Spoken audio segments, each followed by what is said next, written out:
Hi, my name is Kirsten Hess, and I am the bookstore owner and founder of Lehigh, the Lehigh Valley Book Festival and Let's Play Books bookstore in Emmaus, Pennsylvania, which is the eastern part of the state. And I am beyond excited that I get to introduce and have a coffee table, kitchen table conversation with 5 incredible authors. The title of our session is Big Ideas for Little Readers, Storytelling Through Picture Books, which is about as amazing as it comes. For those of you that know me, I tend to cry when I talk about picture books, so I'm just warning you now. Kate's laughing. Yay, that makes me happy. Before I get started, though, a little housekeeping. I do want to say that we are really grateful at New Voices, New Rooms for NEBA and SEBA and the support of our sponsors, Blackstone, HarperCollins, Simon & Schuster, Scholastic, and Source Books. If it wasn't for them, we wouldn't be able to put on this production. And at least coming from a book selling perspective and a bookstore owner perspective, these sessions are invaluable and we really, really appreciate it. So we only have 45 minutes and we have 5 authors. So we are going to get right to it. And I'm going to start with Desiree, and her book is called Nothing Special, and it is anything but nothing special. It is incredible. But before I go there, it is produced by Wayne State University Press, and it comes out in October. And although I don't have a hard copy, I got to see it in detail online, and it's just extraordinary. And Desiree is a former attorney, and she's a Pulitzer Prize nominated journalist, and she writes extensively on themes of racial and gender equality and caregiving. And her fiction, poetry, and essays have been in so many publications over the course of the last 20 years. She's received a number of awards. And after spending 30 years in Detroit, she now lives in Virginia Beach, where she writes and cares for her mother and her 3 grandchildren. That is a lot. It's a lot. Welcome. Thank you. Thank you so much for having me. I'm so excited. Oh, yay. Can you tell us a little bit about you that's not in the bio? Give us a little tidbit about you. Well, I do want to say that I'm a military brat. My dad was in the Air Force. I was born in Japan, lived all over the world, spent most of my adult life in Detroit. But I feel like if someone asked me where I'm from, I would always say Virginia, because both of my parents were born in a little town in Virginia. They've known each other since they were 6 years old. And Nothing Special really kind of talks about that connection that especially Black families have maintained since the Great Migration, where so many left the South. My dad enlisted in the military to leave the Jim Crow South, but many went to places north, and they still, it's part of Black nostalgia, Kristen. It's like going back south every summer to reconnect with the family that was left behind. So that's kind of like the root of the story. Well, it comes through. It's absolutely gorgeous, and I can't wait to talk a little bit more about it for sure. Thank you so much for being here. And I'm looking at your picture on the screen, which is probably not where I'm supposed to look. I'm sorry. I'm already back to face-to-face of meetings, and I love it. Next up, we have Kate DiCamillo, which I think almost everybody here probably knows who she is. Yay, she's waving.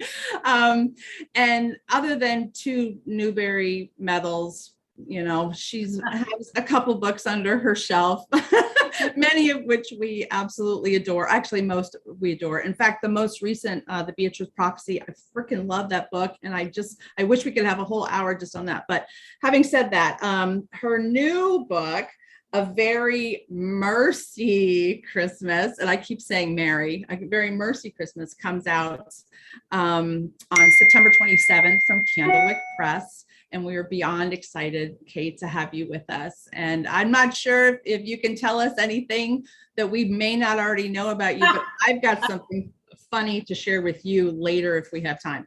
Oh, you're not going to share it now? Well, I was actually told not to, but I'm going to do it anyway because. Oh, great, good. Okay. So I opened a bookstore 8 years ago, and The Tale of Despero is our family's favorite read aloud book, and we read aloud that book constantly to new families. And we had 2 mice in our store named Princess P and Despero. So oh, Oh, I've said it, so there you go. see, Fangirl. and that's like, it's just like you said, it's like I'm supposed to say something about myself that isn't in the bio, and I don't know what it is. I'm like thinking, what can I say? That you have mice named Princess P and Despero. That's it. That's my thing. Yeah. And that I'm so glad to be here and so glad to be talking about picture books, which are the kind of the original magic, like because I was so fortunate to have a mother who read to me, and just that experience of being together in a picture book and then to turn around and get to be part of that magic in other people's lives is just the best gift ever. So, okay, I'm done. I'll mute myself now. Yeah. That's what everybody's always hoping for, is that I'll mute myself. Not true. That I get that a lot. Next up, we have Helen Dougherty, and it looks like her illustrator, awesome husband, is also with us today, which is fabulous. And Helen, I have your. Oh, Hey there. Yeah, it certainly is. Well, we work as a pair, really, don't we? We're a team. And your team from Wales is where you're Wales in the United Kingdom. Yeah, and we're also so excited to be here today. It's amazing, really, to we're here sharing a platform with these incredible authors in the States. Quite humbling for us. We just wanted to say, first of all, a huge thank you to all the independent booksellers out there who supported our books over the years. We would be nowhere without you. So thank you so much. And also, I suppose the other thing we could say about ourselves is that it was picture books and our love of picture books that actually brought us together. Very, very much so. Because we met in a pub about 16 years ago in a city called Bristol. And we just got chatting. And when I found out that he'd already started his career as an author and illustrator at that point, and that was what I'd always dreamt of doing when I was a kid. I used to make these little books, and I used to write my stories and then illustrate the books and give them to my brother, who didn't really want them, but and I did that for years and years, and that was my only ambition as a child, was to be an author. But that didn't happen. I ended up becoming a teacher, but I always kept that inside me, that real passion and the desire to write never left me. And when I met Tom and we started talking about books, and it all sort of came out. I mean, I think we discovered that we had the same favourite children's picture book in common, that we'd both enjoyed when we were younger. Because we were both so lucky that our mums used to take us to the library when we were kids, so we could borrow books and take them home and enjoy them. And we actually had the same favourite book in common. And that was kind of the moment when I felt, right, okay, this is somebody I'd like to meet again. This is somebody quite special. I don't know, and it just took off from there, really, didn't it? I hate to put you on the spot, but now we all want to know what that picture book was. It was How Tom Beat Captain Majorque and His Hired Sportsman by Russell Hoban. Do you know Russell Hoban? You must do. The great Russell Hoban. Look at all the knobs. And illustrated by Quentin Blake, who of course is a British illustrator. And we both adored that book. It's one of many favourites, of course, but I think it's hard to have a favorite picture book. It's very, very hard. But that's certainly one we talked about. It is. Yeah. In that very first meeting that we had in a pub, we talked about that. And we also talked about our love of the subjunctive in Spanish, which is also really weird and not what most people would talk about on a first date. Because we both speak Spanish. We're both fluent in Spanish. I didn't read your bio, which included, that you speak many languages. And so and you've been an educator most of your life, correct? Yes, that's right. I was a teacher, language teacher. But I lived and worked in Mexico, Mexico City for 4 years. And Tom worked in Madrid for 6 years and learnt Spanish there. So that was another huge thing that we had in common. And now that we live in Wales, we both speak Welsh, and so do our children. Yeah. Amazing. Well, thank you very much for joining us. And just to say that this is coming out September 6th. That's right. By Source Books. So we're very excited about that. Thank you so much for both of you for being here. And now we're going to move on to Karina, Nicole Gonzalez. Welcome. And I hope did I read this correctly, that this is a debut book? Yes, it is. It's my first picture book. This is the debut book. And it's The Cokeys Still Sing. Did I get that right? Yeah, you did. Yeah. Yay. So Karina, this is from Roaring Book Press, and it actually publishes this month on August 23rd. If you hear a train, I'm really sorry. It's Eastern Pennsylvania. It's right outside my door. Karina spent most of her childhood in Puerto Rico and New York City, and considers both of them home. And she's an educator and speech language pathologist at the NYC Public Schools, which is fabulous. And she uses storytelling as a tool for language development with her elementary school students, which, by the way, the bookstore title, Let's Play Books, that's how it started, was how do we make kids love the story, not worried so much about pronouncing words and literacy and all that stuff, just the love of story. So when I read that, I'm like, Karina, we're going to be BFFs, whether you want to or not. I want to. Thank you so much, Kirsten, for hosting and for those kind words, and to Neba and Ziba for inviting me to this awesome panel. And I'm just honored to be here with you. It's my first picture book. I'm a bilingual speech language pathologist at a public school in Brooklyn. It's an elementary school and a middle school, so I get the whole from pre-K to 8th grade. And, you know, I never ever wanted to be a writer. As a kid, I didn't understand that this could be a career or that it was an art form. And it wasn't really until I started working with children that I discovered the magic of picture books. And so I've been working in the school for over 5 years now. And during this time, Hurricane Maria happened in Puerto Rico. And my grandmother, for example, didn't have electricity for 6 months. She didn't have potable water for 3 months. And so all of those experiences that I heard from my family and from other anecdotes and from activists on the island just inspired me to write this story, which is really a love letter to the archipelago of Puerto Rico and for any child or family who's experienced a natural disaster. It's a story obviously about tragedy, but about the resilience of the flora and fauna in our environment, and also in how that mirrors the human resistance and the human spirit to keep going. It's incredible, and it ties so many of those issues and in one picture book, which is what I think so amazing, and we'll get to this later, I'm sorry, about picture books, is how much can you put into simple words and only a few pages, and how we can read them at different levels. And okay, so thank you for being here. I'm so excited for, can we just, okay, I'm gonna ask the people at New Voices, New Rooms if we can just tap for 2 hours, okay? I'm just Yes. asking. I'm just kidding. Constance Navarro, thank you so much for joining us today. We are excited to have you. Thank you. I'm so happy to be here. This is so fun. Tiny Aw. Toon versus Little Tiny Toon, Tiny Spoon versus Little Fork. I tongue tie from Hippo Park, and it comes out on October 18th. And Right. this book, before I introduce you too quick, it's taking silly really seriously. Yay. And I freaking love that. It's the best of the best. You just described my whole life. Me too. Yay! I just can't write. That's wonderful. I'll just keep reading your stuff. You've written quite a few books, 4 or 5 books, and the Mr. Puffball series is incredibly beloved by people. Thank you. Award-winning, and everybody says meow. Thanks. And your passion for classic movies and comedy is like, you can see it in these books, and I love it. And you currently live in Asheville, is that correct? Yes, I do. North Carolina. Oh, thank you so much. It's such a thrill to be here with all these beautiful writers and illustrators. And I appreciate all the organizers and the independent booksellers.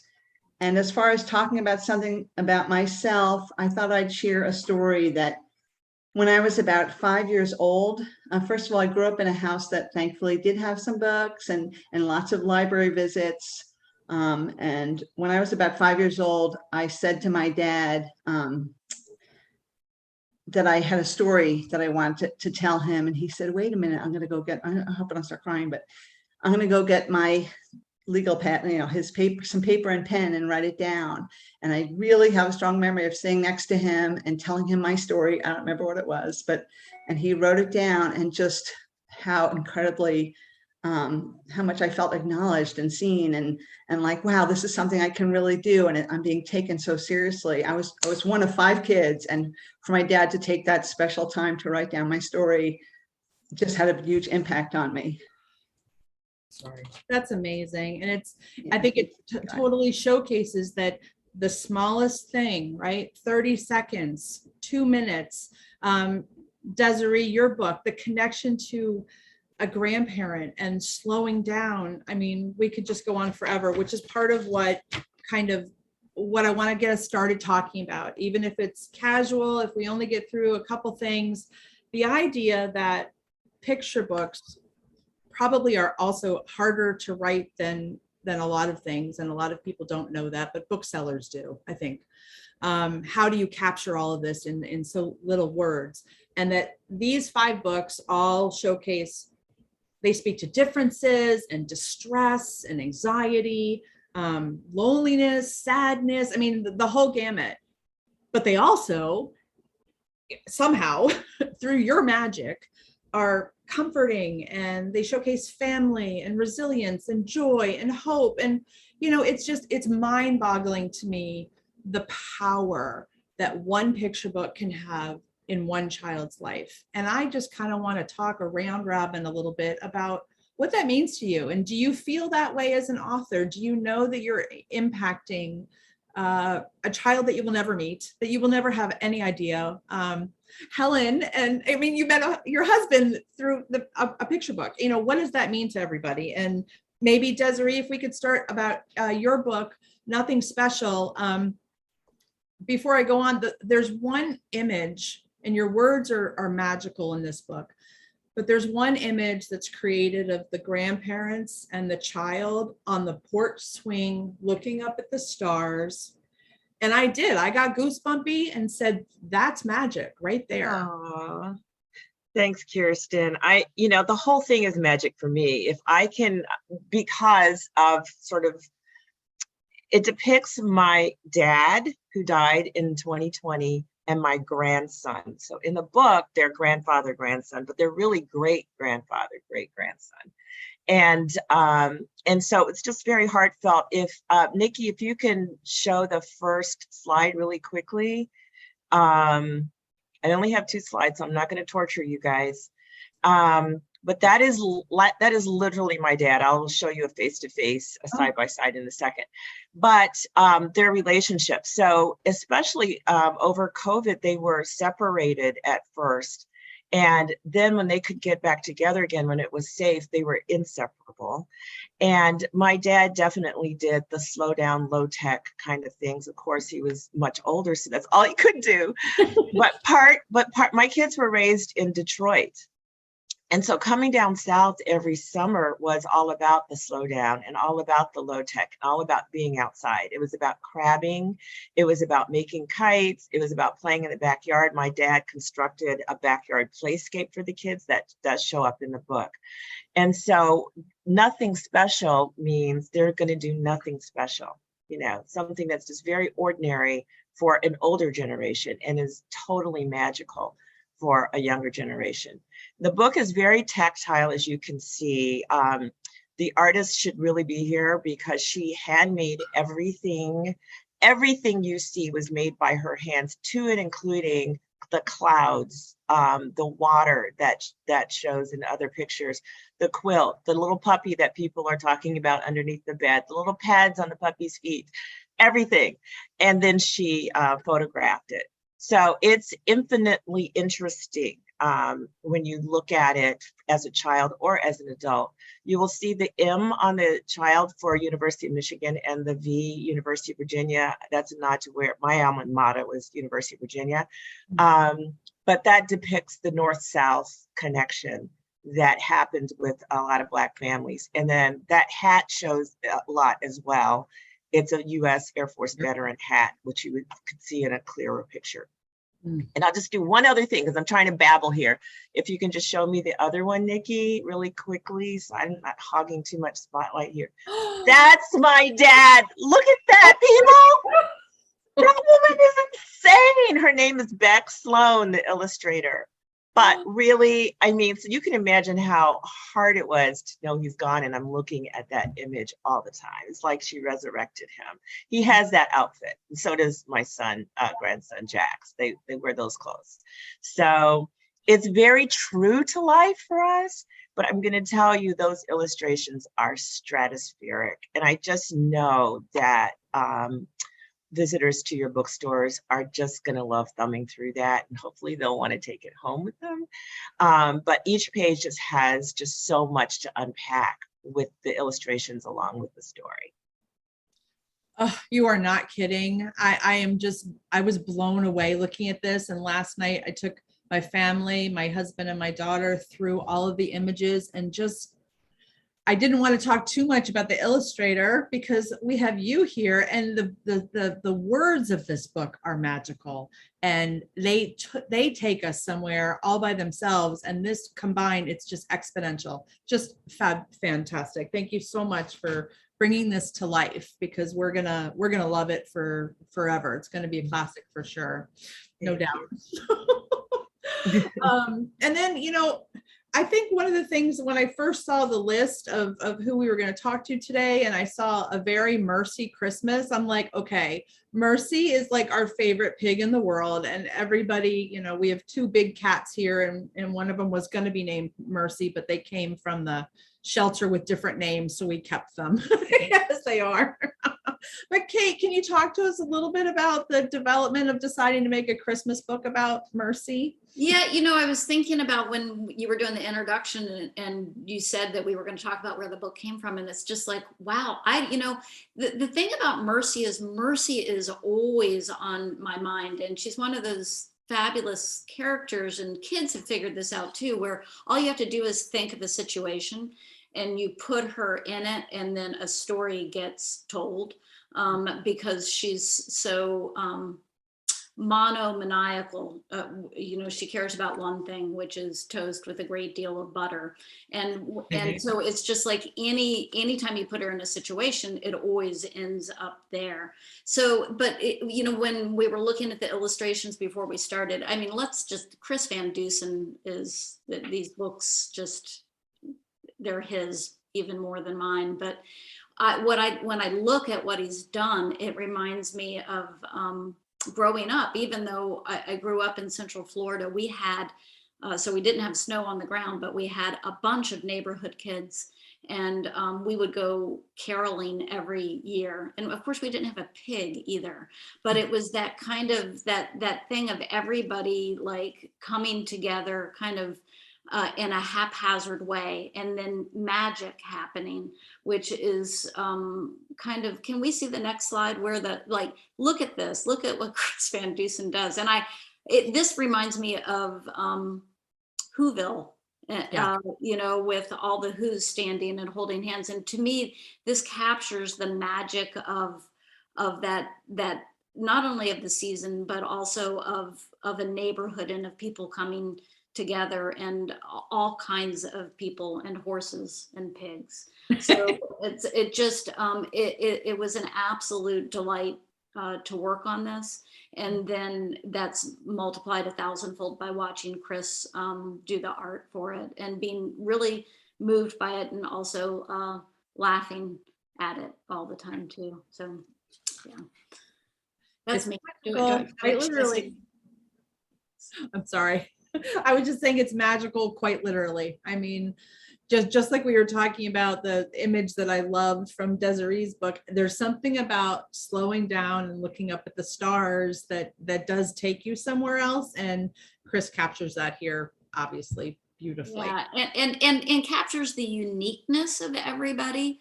And also, everybody's a little bit odd, and they're all safe and together. And it just, should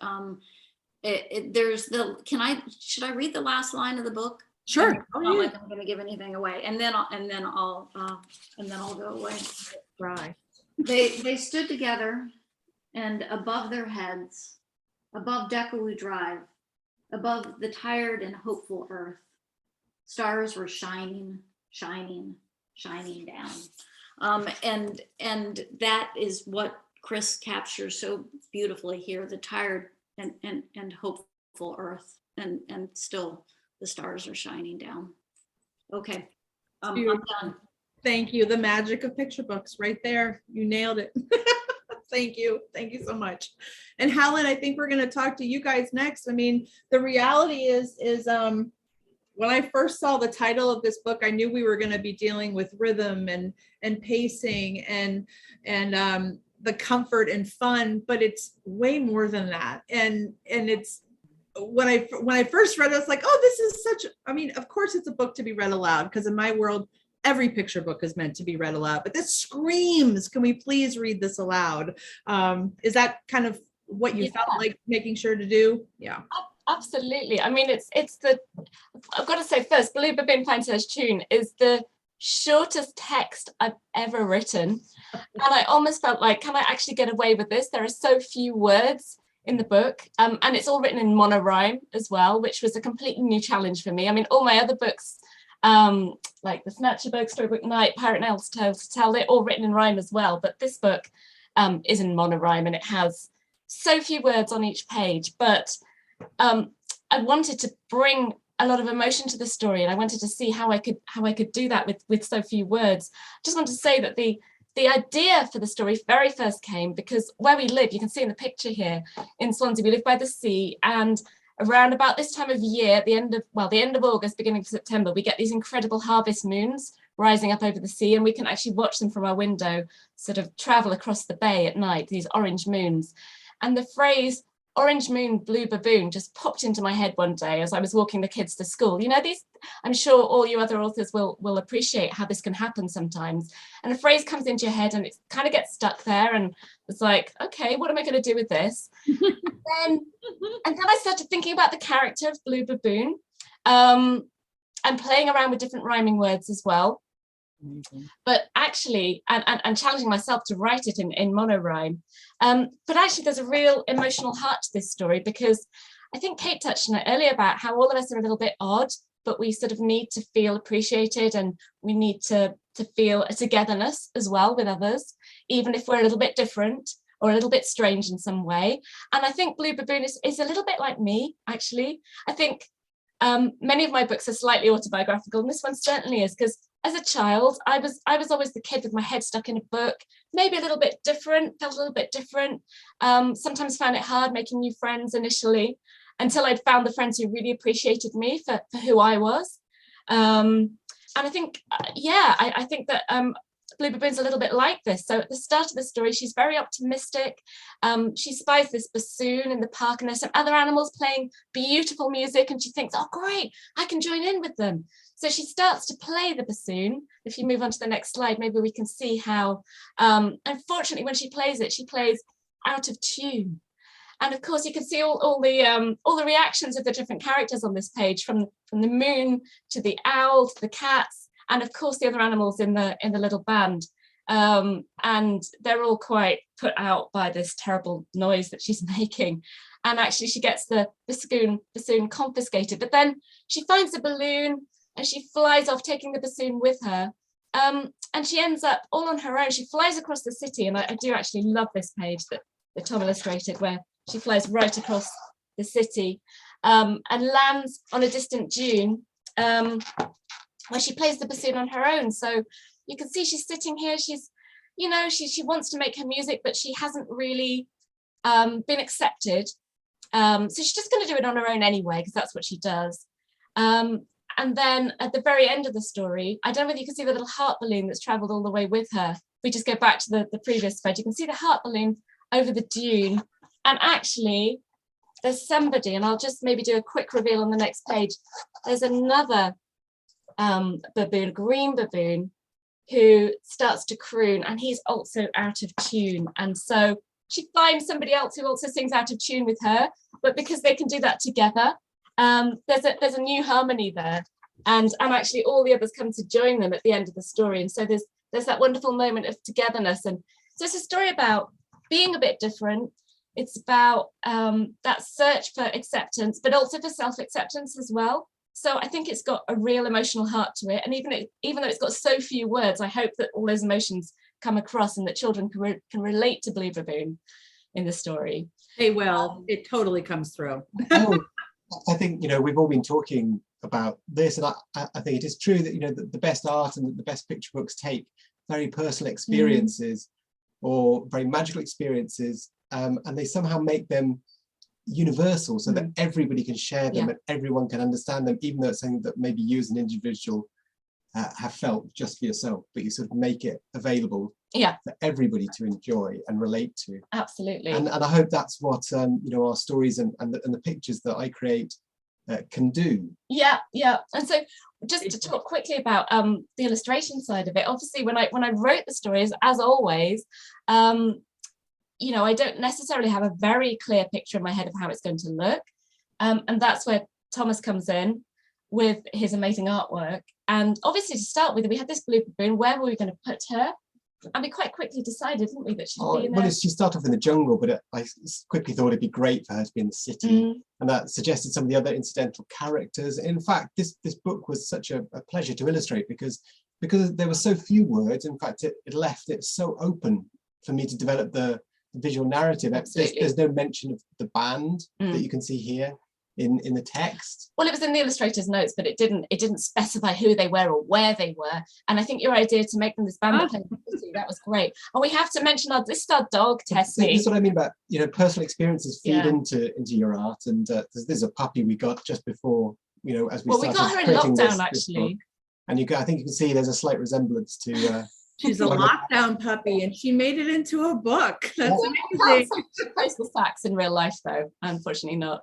Oh, it's just beautiful. It's absolutely beautiful. And in this beautiful, colourful park, and it's a place. We went to an amazing park like that in Germany once with our kids, and I remember their sense of wonder. And so I was trying to capture those feelings and make them available for everybody. There's something very magical, isn't there, about being in a park at night time and all those colours and the lights and the beautiful plants everywhere and the animals as well. Yes. Okay, and the fact that I've been looking at these picture books for 2 weeks now, and I haven't connected the fact that they all have a nighttime theme in some way, shape, or form is a little sad. So it's beautiful. Thank you so much. We've got another starlit sky here. Let's move on. Thank you so much. If Karina, I would love to chat a little bit about how you feel and how this book developed, because this is very rich. It's a lot of history of what actually could have happened or did happen. And I do want to make a note of, I love the end part where you put in information and what we can do to be better stewards. Talk a little bit about the development of this lovely book. Absolutely. Well, I began drafting this in 2018, and this was around the time that I began working with students.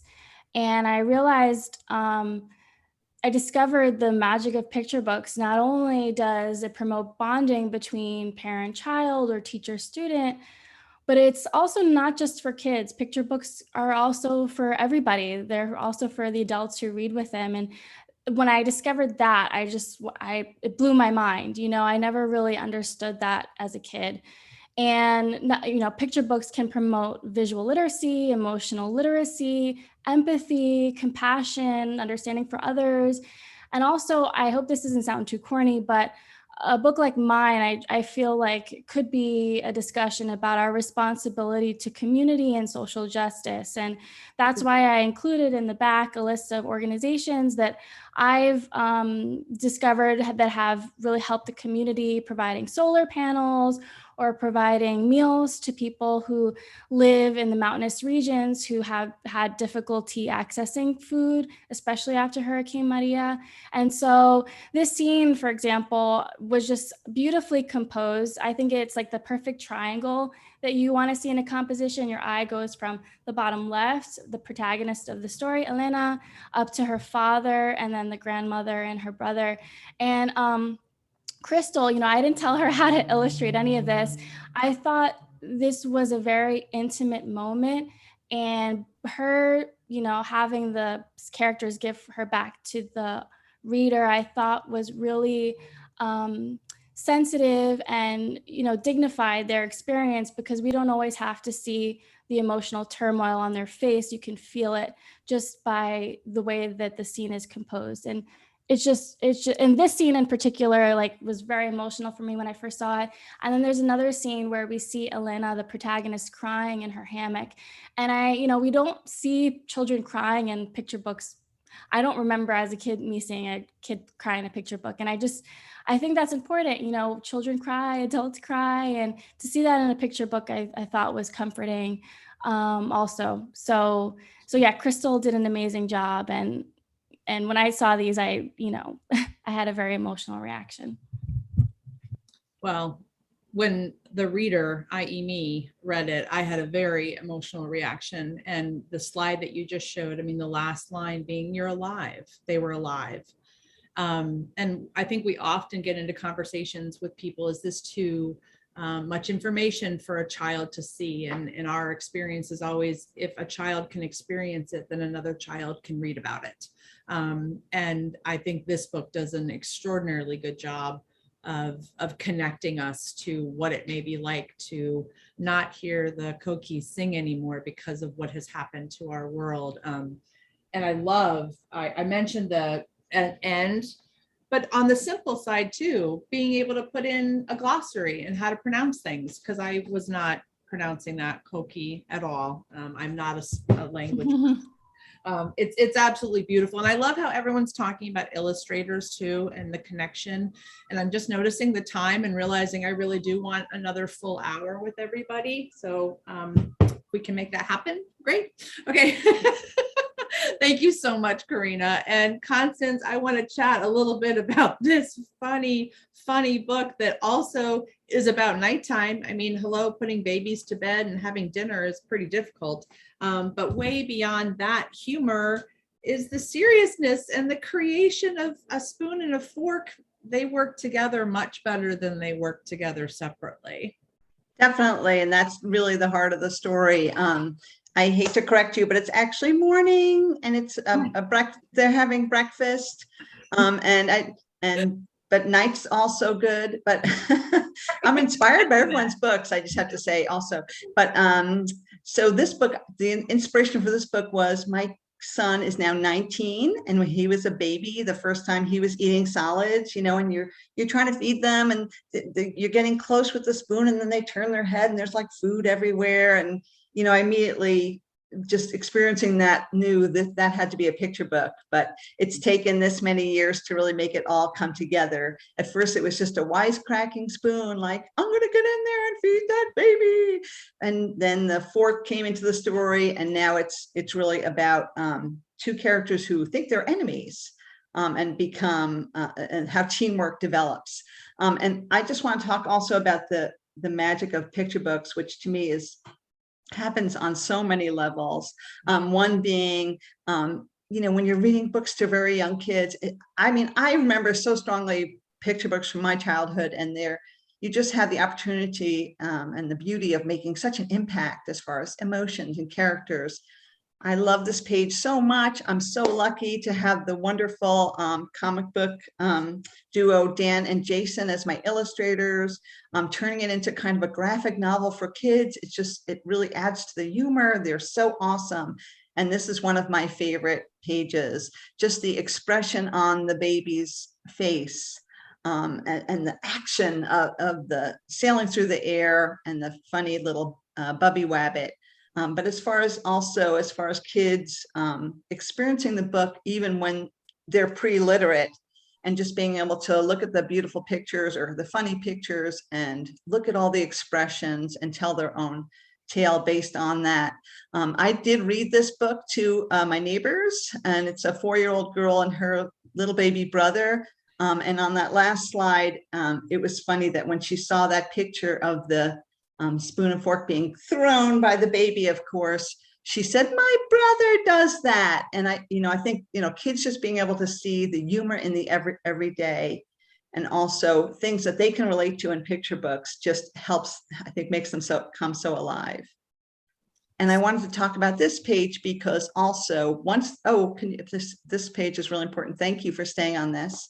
Once the book's read to them, to me, I picture maybe a sibling and a younger sibling looking at the book together and being able to just go through the sequence and the action together without having, even if they don't remember the words, and the words are very spare here, and just, oh, look, the spoon's trying to climb up. Oh, boink, she fell again. And I just love that about this comic book style and the panels and the sequential development. And someone, I think Karina mentioned, visual literacy. And that, to me, that's a lot about what this book is about, in addition to other things. Mhm. And I do want to also point out the magic of language. Oh, I'm sorry. Could you go back again to that last page? Because I just wanted to talk about bonk, thunk. There's another page where it says sproing. Just imagine, I know, kids listening to that and hearing those words, I think. I mean, I've visited a lot of classrooms, and to me, just one of the most magical experiences is being in a group with a group of kids and reading the books out loud and seeing how involved they get. I mean, kids they're wonderful. I just love having that experience. Okay, and the other thing I want to say is, at the end of this book, spoiler alert, the baby throws the spoon and fork again, and they land in the dishwasher. And when I was reading it to my neighbors, and the parents were there, and they were so great and involved, the mom said, "Oh, this is not in my book." She just said this as an aside. She said, "Oh, the dishwasher's like a car wash for the spoon and fork." And the kid was cracking up. I just love that. And I think, parents getting involved in that way and being able to riff on a story and just take it in different directions is also just the wonder of read alouds. And I just am imagining that, now whenever they load up the dishwasher, the kid's going to be like, "It's a car wash." So I hope that my book has that enduring quality. And that's another thing that's so great about picture books. It's the best, and it totally does. And I think that, it feels a little oh, I love these too. This is so fun. Anytime that children can continue to work with a character or an idea or a theme. We literally could go on and on, because I know booksellers are doing the same thing in their heads of saying, oh, this book, I can have a session about this. And yes, I want this author to come speak, but if they can't come to our session, I want to have a 2-hour sleepover and we just talk about nothing special. And what does that mean? And because isn't everything that you guys showcase in these books sometimes seems so simple and is yet so complex? And as I told you before, particularly children's booksellers, we get it. And you guys really can make differences, or do make differences in the lives of children, because they see themselves, because we're all so weird. We are all so uniquely different. None of us is like, okay, I'm this person. And you guys all show that in so many different ways, and allows us, just to see beyond ourselves. And I just appreciate it. And I'm so grateful to be here. I just want to thank, again, New Voices, New Rooms, and the two, Neba and Siba, because this unifying these two groups of booksellers is also really fortunate for us, because we see authors from different areas as well. So I did go over time, and I appreciate you guys. We had 6 questions prepared and we got through 1. So that's a win. It's a win, right? But we talked about rescue dogs and mice, so that's great. I look forward to having all of your books, of course, on our shelves and on the shelves of everybody's, every bookseller that I know will have all of them. And thank you. Visit some of the indie bookstores around wherever you live, or if you're on tour, that would be great as well.